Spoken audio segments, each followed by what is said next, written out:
ఉద్యోగ సంఘాలు నాయకులు మళ్ళీ మీడియా ముందుకు వచ్చి మాట్లాడాల్సిన పరిస్థితి ఆంధ్రప్రదేశ్ రాష్ట్రంలో ఎందుకు వస్తున్నాయి? ఉద్యోగులకు సంబంధించి ప్రభుత్వం చెప్పింది ఏంటి, చేస్తుంది ఏంటి? మీకున్న ప్రధానమైన సమస్యలు ఇప్పుడు ఏంటి సార్ అసలు? సార్ ముందుగా మీకు వాళ్ళందరికీ కూడా సో ప్రప్రథమంగా సార్ గత పాలనలో పూర్తి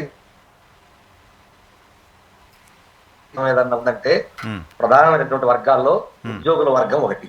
దానికి కారణం ఈ రాష్ట్రంలో ఉన్నటువంటి ప్రజలకు కూడా తెలుసు.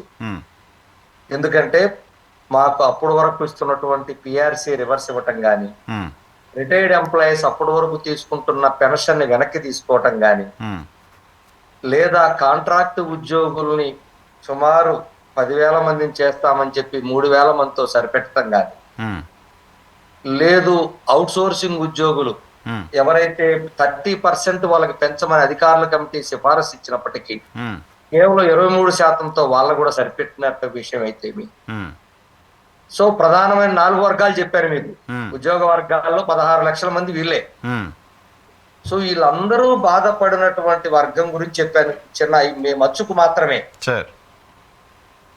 సో అటువంటి నేపథ్యంలో ఈ ప్రభుత్వం వస్తే తప్పకుండా మాకు అంటే ఏదో అందరు ఎట్లా అనుకున్నారంటే దోచి పెట్టమనో, లేకపోతే ప్రజల సొమ్ము తీసుకొచ్చి మాకు పెట్టమనో, లేకపోతే ప్రభుత్వం దగ్గర ఉన్న డబ్బు తెచ్చి ఉచితంగా మాకు ఇవ్వమనో మేము కోరడం లేదు.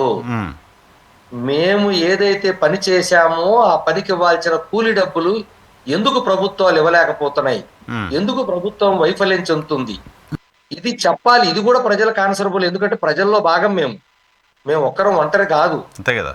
ఉద్యోగులు అంటే ప్రజల్లో నుంచి వచ్చిన వాళ్ళమే, కానీ మేమేమో పైనుంచి దిగొచ్చిన వాళ్ళం కాదు, లేకపోతే వేరే కాదు, లేదా ప్రజాసేవ కోసం వచ్చిన వాళ్ళం అంతకంటే కాదు.